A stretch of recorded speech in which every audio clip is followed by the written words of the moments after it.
ស្ដីមកដល់គ្នាវីដេអូនេះដែរខ្ញុំនឹងនាំអារម្មណ៍បងប្អូនទាំងគ្នាទៅតាមដានរឿងរ៉ាវនៃដំណើរគិតកម្មមួយដោយបរិសុទ្ធជាគិតករបានធ្វើការកែមុខមាត់របស់ខ្លួនបន្ទាប់ពីសម្លាប់មនុស្សហើយដើម្បីតែការបង្វែរនិងលាក់បំបាំងនៅអត្តសញ្ញាណពិតរបស់ខ្លួនឲ្យរួចផុតពីសំណាញ់ច្បាប់ហើយរឿងរ៉ាវគិតកម្មនិងដំណើរការតាមចាប់គិតកររូបនេះគឺល្បីល្បាញខ្លាំងមែនទែននៅក្នុងប្រទេសជប៉ុន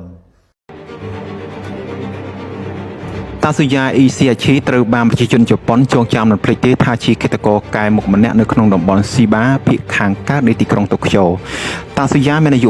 28ឆ្នាំបញ្ចប់ការសិក្សាផ្នែកសាកវប្បកម្មដាំដំណាំផ្សេងៗនៅក្នុងឆ្នាំ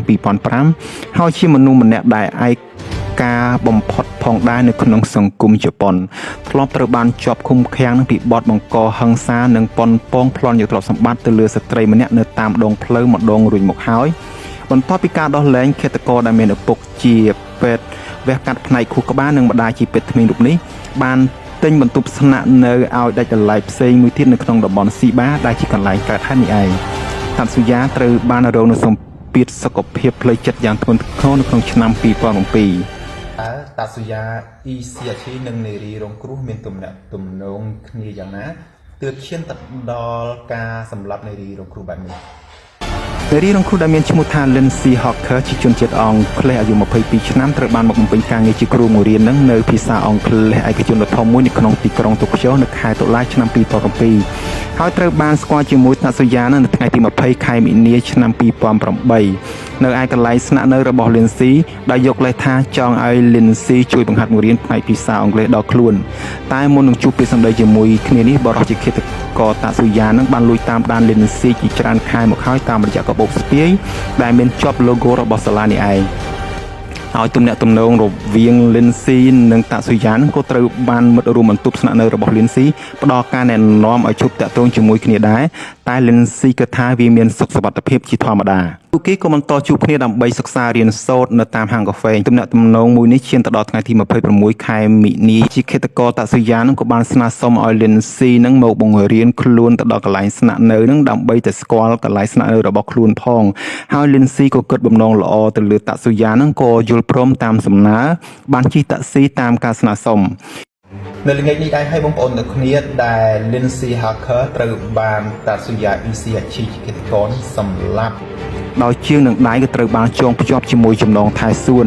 ស្នាមចំជាច្រើននៅលើដងខ្លួនដែលបង្ហាញពីការវាយប្រហារដ៏សាហាវដែលប៉ារយៈពេលយូរតែផ្ទៃមុខខាងឆ្វេងត្រូវបានឃាតករវាយហើយវាយទៀតយ៉ាងដំណំខណៈដែលកញ្ចឹងកត្រូវបានបាក់ចំណែកឯសក់ក្បាលវិញត្រូវបានតាស៊ូយ៉ានឹងកោចេញហើយអស់សាកសពកប់នៅសល់តែប្រអប់ដៃតែប៉ុណ្ណោះដែលកប់មិនជិតពលរដ្ឋគេចខ្លួនបាត់ទៅភ្លាមនោះដែរប៉ូលីសតាមស៊ើបអង្កេតដែរតែរកមិនឃើញសោះរហូតបានផ្ដល់ជារង្វាន់ពី1លានយ៉េនរហូតដល់10លានយ៉េនគឺស្មើទៅនឹង$120,000នោះដល់អ្នកដែលបានផ្ដល់ដំណឹងពីវត្តមានរបស់តាស៊ូយ៉ាហើយរូបភាពតាស៊ូយ៉ាប្រមាណជា1000សន្លឹកដែលបានបិទផ្សព្វផ្សាយពីពេញនៅតំបន់នោះតាស៊ូយ៉ាអ៊ីស៊ីអាឈីនឹងក៏បង្ខំចិត្តវះកាត់យកទៅជ្រុយដែលមាននៅលើផ្ទៃមុខផ្នែកខាងឆ្វេងចេញនៅខ្លួនឯងហើយនឹងកាត់បបោមាត់ផ្នែកខាងក្រោមដែរតែធ្វើមិនបានសម្រេចហើយគិតករនេះក៏បានទិញឈ្មោះគេដើម្បីធ្វើការរយៈពេល13ខែផងដែរ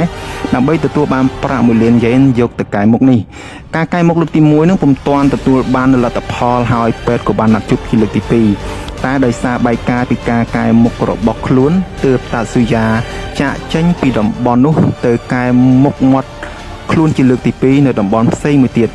ក្រោយការពិនិត្យលើផ្ទៃមុខផ្នែកខាងឆ្វេងក្រុមគ្រូពេទ្យក៏បានសង្ស័យចំពោះស្នាមមុខដែលតាស៊ូយ៉ាបានវះកាត់យកទៅជួយចេញនេះឯងហើយបានផ្ដល់ព័ត៌មាននិងរូបថតដែលតាក់ទងទៅនឹងតាស៊ូយ៉ាទៅកាន់ប៉ូលីស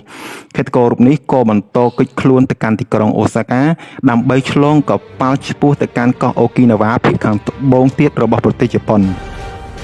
នៅតំបន់សាឡាងអូសាកានេះឯងហើយដែលបងប្អូនអរគ្នាដែលជាកន្លែងនៃថ្ងៃអវសាននៃការរត់គេចខ្លួនរបស់ឃាតករដូរមុខតាអ៊ីស៊ីអាឈីនេះឯងទីបំផុតតាស៊ូយ៉ាអ៊ីស៊ីអាឈីក៏ត្រូវបានក្រុមប៉ូលីសជប៉ុនចាប់ខ្លួនបាននៅថ្ងៃទី10ខែវិច្ឆិកាឆ្នាំ2009ពីបទមនុស្សឃាតដោយចេតនា